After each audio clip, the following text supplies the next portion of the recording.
अस्सलामुअलैकुम। मोहम्मद अज़हर सिद्दीक अपने programme maths views के साथ हाज़िर खिदमत है। बहुत से नाज़रीन ने मैं जवाब नहीं दे पाता चूँकि वक़्त नहीं होता, मैं माज़रत चाहूँगा पर मैं कमेंट्स में सारे ही देखता होता हूँ। मैं लाइक भी करता हूँ उनको, कोई इक्का-दुक्का मैं जवाब दे देता हूँ और आप लोगों की डिमांड थी कि डॉक्टर शाहिद कुरैशी साहब का काफ़ी गैप हो गया। तो इन्हें इस दफ़ा जुर्माना हमने की है कि प्रोग्राम आपको 2 देख सकेंगे। एक प्रोग्राम तो आज आज अभी आप देखेंगे आज, हफ्ते वाले दिन और तकरीबन रात सवा 11 बजे प्रोग्राम ये आएगा। उम्मीद है सवा 11 बजे टीम सेट करेगी इसको और ये बड़ा ज़रूरी और एक्सक्लूसिव प्रोग्राम है। ये ये पहली दफ़ा हक़ाइक़ से पर्दा उठ रहा है, डिटेलें सारी सामने आ रही हैं। कई कन्फ्यूजन्स हैं वो क्लियर होंगी आपको ये ईरान के कॉन्टेक्स्ट में। अभी आपने देखा कि अफ़गानिस्तान के ताज़ा तरीन हालात में पाकिस्तान ने जो रोल प्ले किया, chief of the army staff या हमारे बाकी वज़ीर ख़ारजा ईरान आना-जाना रहा, वो अपनी जगह पर चीज़ें हैं। लेकिन हम डॉक्टर शाहिद कुरैशी साहब से पूछेंगे कि ईरान का अफ़गानिस्तान में क्या रोल है? या ईरान क्या सोच रहा है या क्या करना चाहता है? या इधर से अफ़गानिस्तान के अंदर से कोई ठंडी हवा को जा रही है उधर या नहीं जा रही है? ये पूछते हैं डॉक्टर शाहिद कुरैशी से। जी, बिस्मिल्लाहिर्रहमानिर्रहीम। आपके तमाम देखने वालों को अस्सलाम वालेकुम। जी, ये बहुत ज़रूरी बात है कि पिछले कुछ दिनों से जो पंचेरी ग्रुप था वो मुज़ाहरे कर रहा है पाकिस्तान के खिलाफ और वो मर्ग व मर्ग पाकिस्तान के नारे लगा रहे हैं काबुल में और तेहरान में भी पाकिस्तान एम्बेसी के सामने मुज़ाहरे हुए हैं, जो कि एक काबिल मज़म्मत बात है और मैं अपने पाकिस्तानी लोगों के साथ, दोस्तों के साथ ये बात शेयर करना चाहूँगा कि दुनिया में 3 मुल्क ऐसे हैं, जहाँ पे पाकिस्तान के सफारतखानों पे हमला भी होता है, पाकिस्तान का झंडा भी जलाया जाता है और उन 3 मुल्कों में ईरान सबसे सर-फ़हरिस्त है, इंडिया है और अफ़गानिस्तान है। अब लोग हैरान होंगे कि जब ईरान में ये सब कुछ होता है, तेहरान में हमारे सफारतखाने पे हमला होता है, हमारा झंडा जलाता है, तो पाकिस्तानी मीडिया उसको रिपोर्ट क्यों नहीं करता? चलें ख़ैर ये तो एक हमारा हमारा एक बड़ा दिल है कि हम ईरान को अपना भाई समझते हैं और बड़े प्यार-मोहब्बत करते हैं। आज मैं आपको ये बताना चाहूँगा कि 1979 से लेके जब से ईरानियन रेवोल्यूशन आया है, उस वक़्त से लेके आज तक यानी 2021 तक पाकिस्तान एम्बेसी वाशिंगटन के अंदर एक ईरान डेस्क है, जहाँ पे अच्छा, अमेरिका और ईरान के मामलात जो है वो यानी पाकिस्तान ने ईरान को डिप्लोमैटिक सपोर्ट दिया है कि वो अमेरिका के साथ अगर कोई मामलात हों मैंने वो सबसे पहले खबर लगाई जिसमें वो माइक पोम्पियो और 2-3 सेनेटर्स पाकिस्तान एम्बेसी गए और वहाँ जाके उन्होंने वीज़ा अप्लाई किया और सारा जो है ना सो ऑन सो फोर्थ। यानी पाकिस्तानी मीडिया ने आज तक बताया ही नहीं पाकिस्तान वालों को कि हम ईरान के लिए क्या करते हैं। ईरान हमारे लिए हम ईरान को अपना भाई समझते हैं, ईरान के लिए हम क्या कुछ कर रहे हैं। तो एक तो हमने ईरान डेस्क वहाँ पे बनाया हुआ है। दूसरी चीज़ ये है कि ईरान में जब से रेवोल्यूशन आया इमाम ख़ुमैनी साहब का, तो मैं पाकिस्तान का वाहिद स्टूडेंट हूँ जिसने गवर्नमेंट कॉलेज लाहौर से तेहरान यूनिवर्सिटी गया, इमाम ख़ुमैनी पे मैंने अपना मास्टर्स का थीसिस लिखा। तो मैं जो बात अच्छा, करूँगा वो एक बात करूँगा, मैं कच्ची बात नहीं करूँगा। मैं ईरान के टीवी चैनल पे पिछले हफ्ते भी आया था और मैं प्रेस टीवी का एक रेगुलर जो है वो पार्टिसिपेंट भी हूँ, एनालिस्ट भी हूँ। तो मेरी स जो बात है वो समझने वाली बात है। दूसरी चीज़ ये है कि पाकिस्तान जो है वो एक मुस्लिम कंट्री है। यानी पाकिस्तान की जो मर्दमशुमारी का जो खाना होता है, उसमें कहीं शिया सुन्नी का नहीं है। हम सब एक बिल्कुल हैं, चाहे वो शिया हो, चाहे वो सुन्नी हो, चाहे जो मर्ज़ी हो। हम सब मुसलमान हैं और ये इस वजह से ये जो लोग फ्रिवलेस किस्म के फिगर्स देते हैं जी इतने परसेंट है, भाई चलो इतने परसेंट है तो वो हमारी है ना, तुम्हें इससे क्या है? अगर इतने परसेंट है तो उससे यानी तुम्हें क्या फ़र्क पड़ता है? वो बात है तो सिर्फ हमारे है ही कि बंदे हैं। इसको उछालने की ज़रूरत क्या है? लिसानियत को और ये गिरोहबंदी को क्या ज़रूरत पड़ी है? आपकी बात में बड़ा वज़न है, हम पाकिस्तानी हैं दैट्स ऑल। मैं मैं आपको बताता हूँ ये, उसकी वजह ये है कि ईरान जो है वो एक तरफ तो दुनिया के मुसलमान मुल्कों की जो है वो क़यादत करना चाहता है, उसकी लीडरशिप चाहता है। लेकिन ईरानियन कॉन्स्टिट्यूशन का जो आर्टिकल 12 है, वो ये कहता है कि ईरान का जो स्टेट मज़हब होगा वो अस्ना अशरी होगा। यानी जो 12 इमामों को बिलीव करते हैं, वो उनकी जो फ़िक़्ह है, वो उनका स्टेट मज़हब है। जबकि पाकिस्तान के कॉन्स्टिट्यूशन में कहीं नहीं लिखा हुआ, पाकिस्तान में सिर्फ़ इस्लाम लिखा हुआ है और वो उस पे जो बिल्कुल है सही। ना उसी के ऊपर हम चलते हैं। पाकिस्तान की काइंडनेस का ईरान के साथ इस हद तक अंदाज़ा लगाएँ कि अभी कुछ महीनों पहले 3 स्कूल क्वेटा में पाकिस्तान की गवर्नमेंट ने बंद करवाए हैं बच्चों को, जो पाकिस्तान में इस ईरानी स्कूल थे, यानी ईरान वालों वहाँ पे ईरानियन करिकुलम पाकिस्तानी बच्चों को पढ़ाते थे। यानी अच्छा, क्वेटा शहर की बात कर रहा हूँ मैं। और हमने इस चीज़ को भी बड़े प्यार से लिया क्योंकि आप हमारे भाई हैं, हम समझते हैं कि आप हमारे साथ बड़े हमारे ताल्लुकात हैं ये वो। लेकिन अभी जो उनकी वज़ारत ख़ारिजा के तर्जुमान ने जो बयान दिया 2-3 दिन पहले कि ईरान इन्वेस्टिगेट करेगा कि पंजशेर की फ़तह के अंदर पाकिस्तान का क्या रोल था। भई तुम कौन होते हो इन्वेस्टिगेट करने वाले?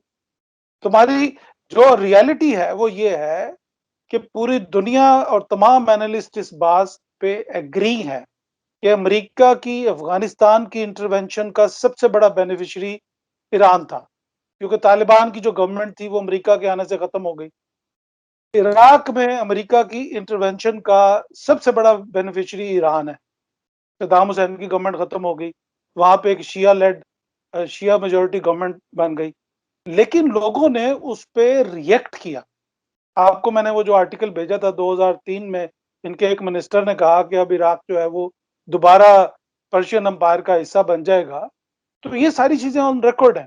अच्छा, आर्टिकल जो अब आपका ना ये वाला आर्टिकल मैं बैकग्राउंड पे नाज़रीन के लिए चला भी रहा हूँ और उसका लिंक मैं शेयर भी कर देंगे डिस्क्रिप्शन ये में। आर्टिकल जो है वो बहुत बड़े जर्नलिस्ट हैं शाम में दमास्कस के अंदर, उन्होंने लिखा है ये आर्टिकल, उनका आर्टिकल है ये, कि अच्छा अब आगे थोड़ा-सा चलते हैं। पाकिस्तान की जो मोहब्बत है ईरान के साथ वो मैंने अभी थोड़ी-सी पाकिस्तान का एक शहरी जो है वो इस वक़्त जर्मनी की जेल में इस्लामिक रिपब्लिकन गार्ड्स की जासूसी के जुर्म में 4.5 साल सज़ा काट रहा है। पिछले साल फरवरी में तुर्किश फ़ोर्सेस के साथ लड़ते हुए 50 के करीब जो पाकिस्तानी शहरी थे, जो ज़ैनबून जो ब्रिगेड ईरान ने बनाई हुई है, सीरिया में प्रॉक्सी, उसमें लड़ते हुए टर्किश फ़ोर्सेस के साथ वो वहाँ पे मारे गए। जिसका तुर्की ने बड़ा जो है ना खामोशी से एहतजाज किया और उनकी लाशें भी जो है ना वो कराची, लाहौर और गिलगित-बल्तिस्तान में भी आईं और कुछ लोगों को उन्होंने वहाँ ईरान में ही दफ़न कर दिया। मैं ये सवाल करता हूँ कि पाकिस्तान ईरान के साथ इतना प्यार मोहब्बत वाला, हालाँकि कुलभूषण भी वहाँ से निकलता है, उज़ैर बलोच की जासूसी भी वहीं से होती है, वही पाकिस्तान में टेररिस्ट फाइनेंसिंग करता है। तो पाकिस्तान जो है वो ईरान के साथ बहुत ज़्यादा काइंडनेस है, हम आपको अपना भाई समझते हैं, लेकिन आप हमें अपना भाई नहीं समझते। पाकिस्तान ये बात मैंने ईरान के 2 सफ़ीरों से कही, मतलब काज़ाकिस्तान में और यहाँ जो लंदन में उनके जो सफ़ीर हैं, उनसे मैंने कहा आपकी इंडिया के साथ जो ट्रेड है वो $30 बिलियन है। पाकिस्तान के साथ आपकी ट्रेड $2 बिलियन से भी कम है। हमारा आपका 700 मील का बॉर्डर है, ज़मीनी और सी। आप हमारा बासमती राइस भी नहीं खरीदते, बासमती भी आप इंडिया से खरीदते हैं, आप हमारे किन्नू भी नहीं खरीदते। तो आपकी जो ट्रेड है, एनुअल ट्रेड वो $2 बिलियन से कम है, जबकि हम आपको अपना भाई समझते हैं। आपके मुल्क में हमारे हमने कभी नहीं सुना कि हम किसी ने खाना फिरंग पे जाके रोड़ा भी मारा हो या वहाँ पे उसके सामने कभी मुज़ाहरा किया हो। लेकिन आप का जो वज़ारत ख़ारिजा है वो कहता है हम इन्वेस्टिगेट करेंगे। अब मैं बताता हूँ कि अभी ये जो कह रहे हैं ना कि पंजशेर में हम इन्वेस्टिगेट करेंगे पाकिस्तान, मैं आपको सही पिक्चर बताता हूँ कि अभी क्या हुआ। अभी कोई 2 हफ्ते 3 हफ्ते पहले अज़रबैजान ने ईरान के सफ़ीर को जो बाकू में है, उसको दफ्तर ख़ारिजा तलब किया और एहतजाज किया।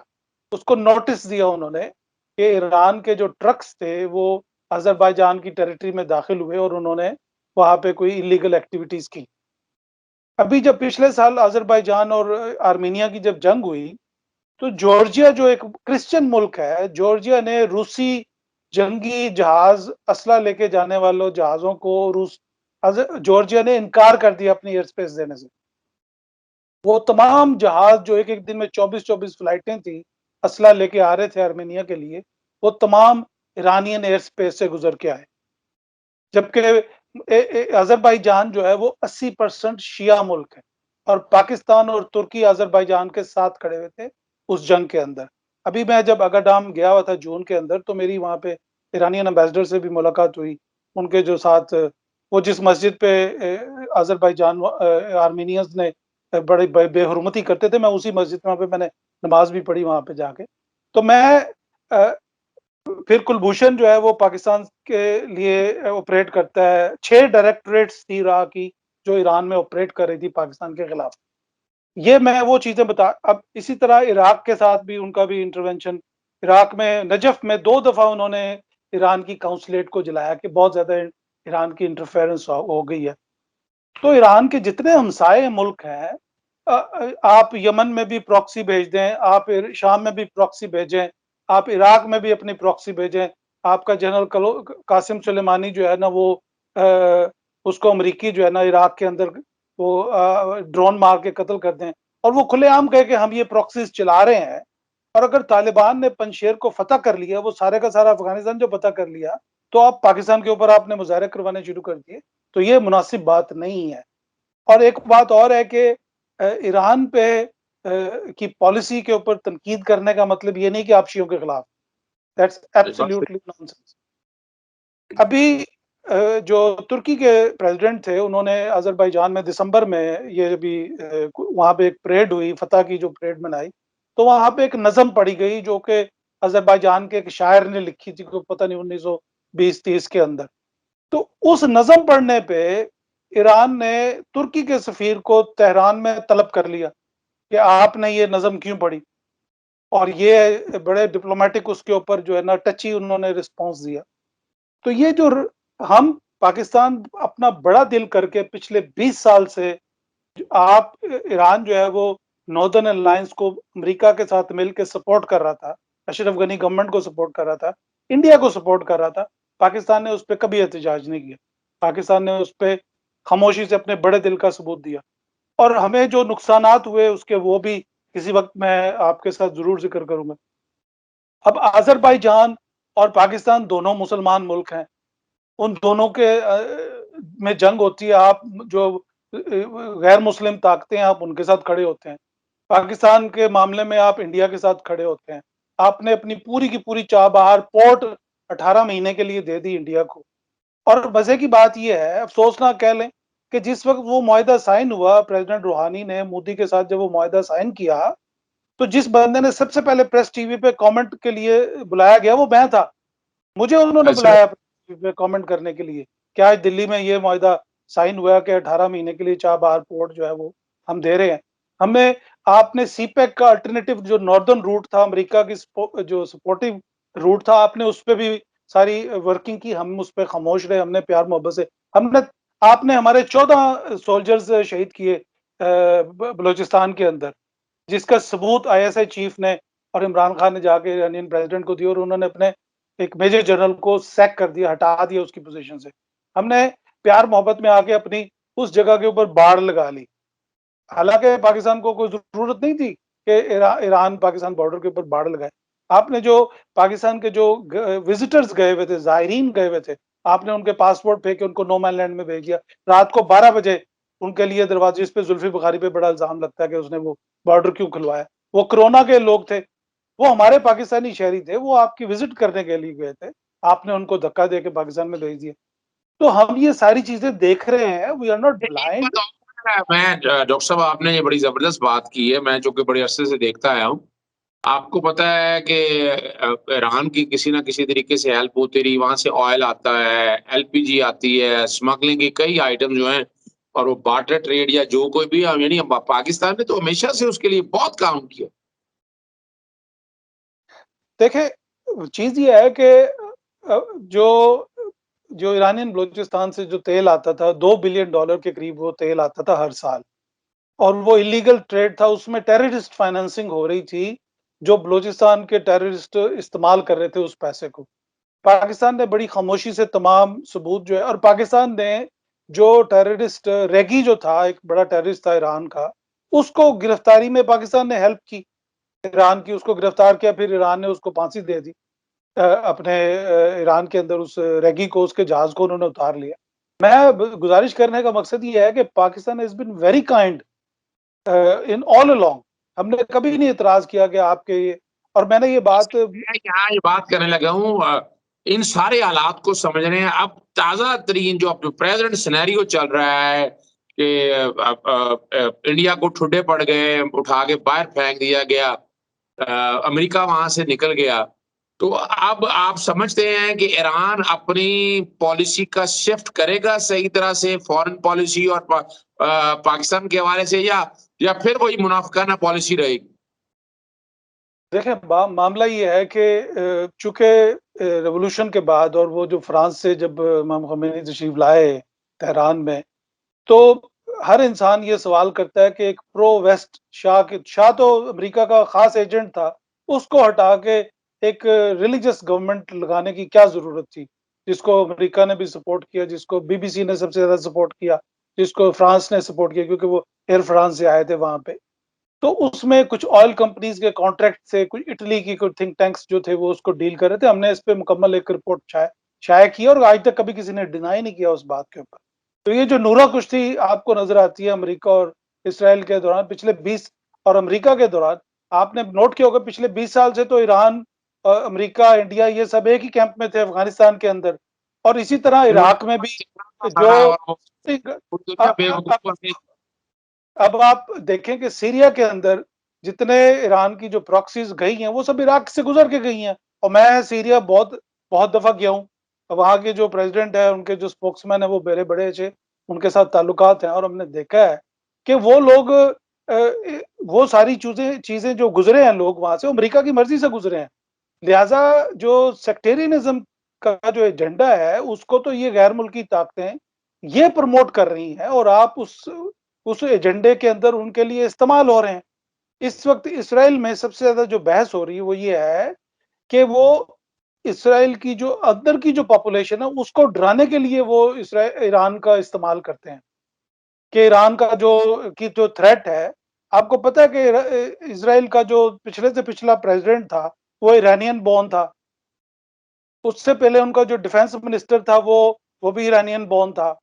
तो ईरान के जो यहूदी हैं वो इज़राइल में बड़ी-बड़ी हाई पोज़ीशंस पे हैं, बड़ी ताकतवर पोज़ीशंस पे और वो कभी भी इज़राइल जो है वो ईरान पे कभी भी हमला नहीं करेगा। ये जो हल्की-फुल्की ठुक-ठाक होती रहती है, वो अब जैसे कासिम सुलेमानी साहब को जब हलाक किया इन्होंने अमेरिका ने, तो उसकी सबसे ज़्यादा आर्टिकल्स जो लिखे गए, वो इंडिया में लिखे गए। क्योंकि राह कहती है कि हमारी सबसे बड़ी सपोर्ट अफ़गानिस्तान और पाकिस्तान में ख़त्म हो गई। क्योंकि वो हुँ, बंदा वॉर का जो एक्सपर्ट था। अब पाकिस्तान में हम अपनी सेंसिटिविटी की वजह से हमने आपको इतनी ज़्यादा स्पेस दी। हमारे 500 से ज़्यादा स्टूडेंट्स जो हैं वो कुम में तालीम हासिल कर रहे हैं। हम आपको अपना भाई समझते हैं, ना सिर्फ़ समझते हैं बल्कि हमने अपने अमलों से साबित किया, हमने आपको डिप्लोमैटिक सपोर्ट दी। हम आपको हर तरह से सपोर्ट करते हैं लेकिन जब भी कोई इंटरनेशनल फ़ोरम पे कोई बात आती है, तो आप पाकिस्तान को बिल्कुल उसकी वो बैशिंग शुरू कर देते हैं, ये मुनासिब रवैया नहीं है। और तालिबान एक नई रियलिटी के साथ सामने आए हैं। उन्होंने तमाम लोगों को अभी अशूरा के जुलूस में उन्होंने तमाम खड़े होके सिक्योरिटी फराहम की है जो अशूरा के जुलूस में। प्रॉब्लम ये है कि जब आप ये कहना शुरू कर दें कि पूरी दुनिया के जो शिया हैं वो हमारे कंट्रोल में हैं और वो हमारा हुक्म मानेंगे, जो वलायत फ़क़ीह का जो मेन आइडियोलॉजी है बीच में वो यही है। इसी वजह से अरब वर्ल्ड के साथ इनके इख्तिलाफ़ात हैं। अब ऐसे ही है कि जैसे जो कैथोलिक पोप है, वो जाके चूँकि यूरोप सारा कैथोलिक है, ब्रिटानिया प्रोटेस्टेंट है या साउथ अमेरिका, नॉर्थ अमेरिका में ज़्यादातर लोग कैथोलिक्स हैं। तो वो पोप जो है वो उन पे सॉवरेनिटी तो नहीं बता सकता, हालाँकि पोप एक अलग गवर्नमेंट है, उनका एम्बेसीज़ है, वेटिकन एक स्टेट है। आपको पता होगा, उनके तमाम मुल्कों में एम्बेसीज़ हैं जो वेटिकन स्टेट की है, लेकिन उन्होंने कभी उन तमाम मुल्कों पे सॉवरेनिटी क्लेम नहीं की कि ये सारे कैथोलिक्स जो है ना मेरे कंट्रोल के अंदर हैं। तो इसी तरह जो पाकिस्तान में शिया रहते हैं या अरब मुल्कों में जो शिया रहते हैं, वो उन मुल्कों के शहरी हैं। उनको आप अपनी जीनी ज़िंदगी गुज़ारने दें, आप अपने लोगों को, आप अपने सुन्नियों को लुक आफ्टर करें। जैसे वो खुर्शीद कुसूरी साहब ने ये बात कही अपने काउंटर पार्ट को, जब वो वज़ीर ख़ारिजा थे, उसने कहा कि the Shias of Pakistan are not like Sunnis in Iran. यानी जो ओहदे और ये चीज़ें पाकिस्तान में हासिल हैं, ये ईरान में हासिल है। अभी उन्होंने कुछ अरसे पहले एक नेवल चीफ जो है ना वो कुर्द सुन्नी बैकग्राउंड का लगाया और उसकी इतनी बड़ी खबर तेहरान टाइम्स ने भी शाया की। तो मेरे हमें गुज़ारिश ये है कि हमें इस जो नया फ़िरका वारियत का जो ला रहे हैं इसको सब आसानी से निकाल लें। आप जो बात बड़ी क्लैरिटी के साथ आप कह रहे हैं, प्रोग्राम हमारा ज़रा लंबा हो गया है, कोई आप बात मज़ीद करना चाहते हो ताकि हम प्रोग्राम को वाइंड अप कर दें? नहीं, मैं सिर्फ़ ये कहना चाहता हूँ कि ईरान, पाकिस्तान, अफ़गानिस्तान और तमाम सेंट्रल एशियन स्टेट्स को मिल के अफ़गानिस्तान की हेल्प करनी चाहिए। वहाँ के जो गरीब लोग हैं, जो जिनको खुराक की ज़रूरत है, जिनको हेल्प की ज़रूरत है, उनको हेल्प करें। ये तमाम बाकी जो पॉलिटिकल चीज़ें हैं, ये आप इंडिया के कहने में ना आएँ। इंडिया को क्या फ़र्क पड़ता है कि कोई शिया मरे या सुन्नी मरे? इंडिया तो कश्मीर के अंदर उन्होंने अशूरा के जुलूस पे भी पाबंदी लगा दी थी। तो इंडिया को कोई फ़र्क नहीं पड़ता कि कोई सुन्नी मर रहा है या शिया मर रहा है। ना अमेरिका को कोई फ़र्क पड़ता है इस बात से। तो मेरी सिर्फ़ इल्तिजा है, गुज़ारिश है कि ये सब लोग आपस में मिल के और उन अफ़गान गरीब लोगों की, जो आम गरीब लोग हैं, उनकी मदद करें। That's all I am asking for. बहुत-बहुत शुक्रिया। बहुत शुक्रिया डॉक्टर शाहिद कुरैशी साहब, बड़ा डिफरेंट टॉपिक। और ये देखिए हमारा मकसद है आप तक इंफॉर्मेशन देना, हालात और वाक़यात के तहत जो मेन मीडिया स्ट्रीम में बातें नहीं आती हैं, हम कोशिश करते हैं वो आप तक शेयर करें। सजेशन ज़रूर दीजिएगा, इम्प्रूवमेंट की बात कहनी हो और ये सारे हकायक हैं जो आप तक बताए जाते हैं। मुझे और डॉक्टर शाहिद कुरैशी को इजाज़त दीजिएगा, दोबारा हाज़िर होंगे। अच्छा, कई दोस्त कहते हैं आप कहते नहीं कि प्रोग्राम सब्सक्राइब करें, मैं ज़रूरत नहीं है कहने की, हमें कोई शौक नहीं है इस हवाले से, ना कोई इंटरेस्टेड है, कोई से इनकम जनरेट हो रही है। बहुत वक़्त चाहिए इस काम के लिए, वकालत में बहुत पैसा है। इसी तरह डॉक्टर शाहिद कुरैशी साहब को और कामों के लिए बहुत पैसा है। ये एक नेशनल सर्विस है, ये हमारी कौमी खिदमत है, जो हम एक ज़िम्मेदारी समझ के अदा करते हैं। इजाज़त दीजिएगा, अस्सलामु अलैकुम, अल्लाह हाफ़िज़, पाकिस्तान ज़िंदाबाद।